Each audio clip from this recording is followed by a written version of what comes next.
سلامات، كيفكن؟ اليوم معمول مد بقشطة.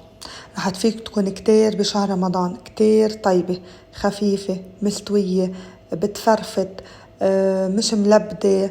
القشطة غير شكل.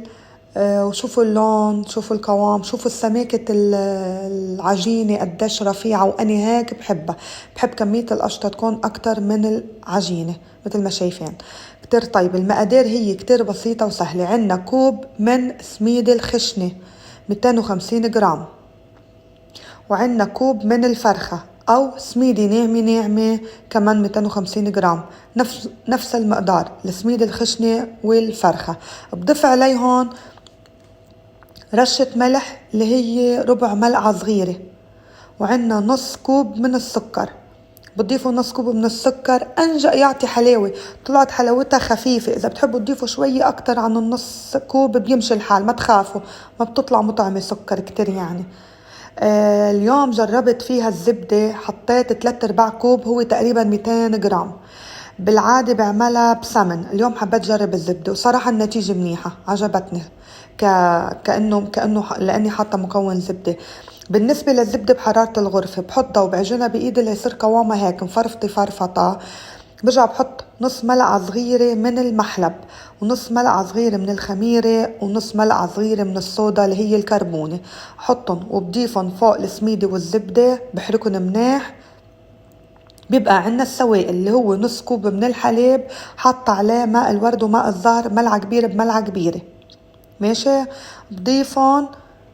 ضفت تقريبا يعني ليكو قد خلت بكوباية بالفنجين، عفوا بالكوب خليت شوية حليب، فحطيت وعجنتهم. بعجنهم دقيقتين.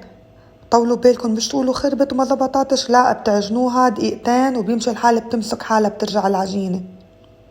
هون العجينة بضبها على بعضها منيح، ليكو كيف السميد تشرب السوائل وجمعت بعضها لحالها العجينة.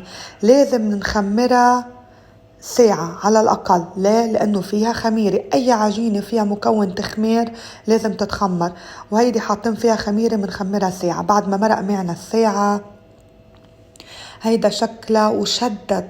ليه شدت؟ لأنه حبة السميد شربت كل السوائل. عادي طبيعي تشد. شو بعمل؟ بترجعوا بتزيدوا يو ملعقة أو ملعقتين كبار من المي، أو ملعقة من الماء الورد، أو ملعقة من الماء الزهر. يعني معطيتكم خيارات، اللي ما بده ما ورد وما زهر بحط ملعقة مي. ماشي. بنقسمها قسمين، قسم للأرض وقسم للوجه. هيدي الصينية اللي بدي أعمل فيها المعمول مد. بمد العجينة، باخد قسم وبمده بأرض الصينية من دون ما احط لا سمنة لا زبدة لا زيت ولا أي شيء. ليه؟ لأنه العجينة بحد ذاتها فيها زبدة، ما بحاجة وما رح تلزق. ما بحاجة نحط للصينية دهن كرمال نمدها. وما تخافوا ما بتلزق. فبمدها برفعها تكون مستوى واحد، برفعها شوية عن الحواف. القشطة هي نفس القشطة الاقتصادية اللي نزلتها معكم على صفحتي. هيدي اللي عملتها اليوم لهيدي الوصفة لأنه طيبة معه وبتلبقلها. بالنسبة للقشطة بس عليكم تزيدوا بقلبها سكر. أنا بالوصفة اللي منزلتها عندي بالصفحة حاطة 3 ملاعق سكر، انتوا حطوا نص كوب من السكر، عطوها شوية حلاوة. ماشي. هيدي الملاحظة ديروا بالكم عليها بالنسبة للقشطة إذا حبيتوا تطبقوا القشطة، وصفة القشطة اللي أنا منزليتها. بمد القشطة على الوجه بطريقة متساوية، بمدها بطريقة متساوية لتطلع معنا الطبقة العلوية اللي هو الوجه، يطلع معنا بشكله مرتب، ما يطلع طالع نازل مطعوج. ديروا بالكم، يعني بتعرفوا العين بدها تاكل قبل التم. فبسهمدها مثل ما شايفين، وببعد شوي عن الاطراف كرمال ما يتحمروا معنا. ليكوا الغلط اللي عملته اوعى توقعوا فيه. مدت الوجه على ورق الزبدة ولزقت. اوعوا تغلطوا على الغلط. انا يعني بالايام العادية بمدها على النايلون، رجعت قمتن ومديتها على النايلون. هيك عملت. اللي مش مجرب ورق الزبدة ما يجربها. مقصد تركت الفيديو ما قمته ما حذفته كرمال اعطيكم ملاحظة انه العجينة من مدة على النايلون فقط. اي ورق نايلون. حطيت على ورق النايلون نقطة زيت كرمال ما تلزق، احتياط يعني كرمال ما تلزق. او بتحطوا مي كمان، نقطة مي على النايلون. وتركت هيدا الفيديو ما قمت منه شيء، ما قطعت منه ولا مشهد كرمال تشوفوا كيف قلبتها. ليكم اسهل قلبي تعملكم ما تتلبكوا وما تخافوا.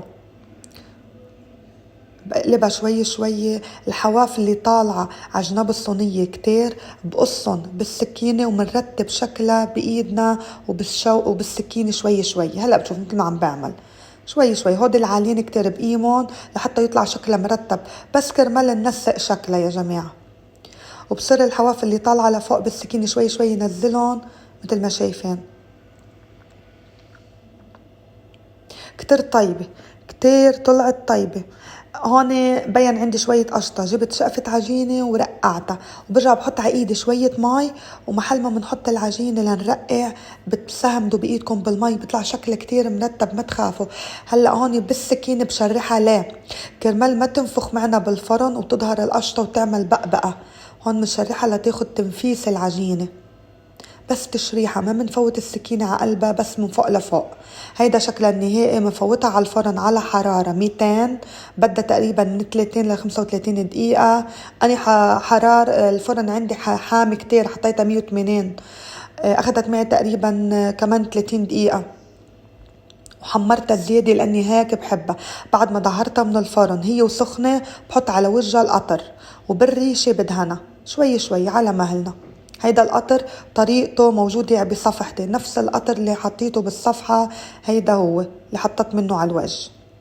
وما تخافوا، على فكرة طلع طعمها قليل السكر، يعني سكراتها خفيف.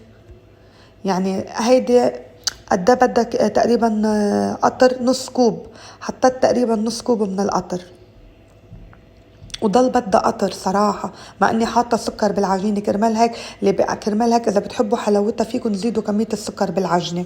يعني انا حطيت نص كوب، فيكن تزيدوا 3/4 الكوب.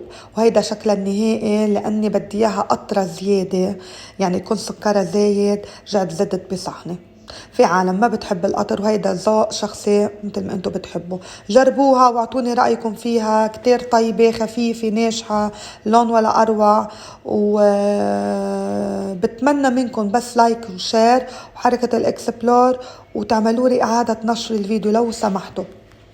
يلا بشوفكن على خير بفيديو جديد، ورمضان كريم علينا وعليكم يا رب.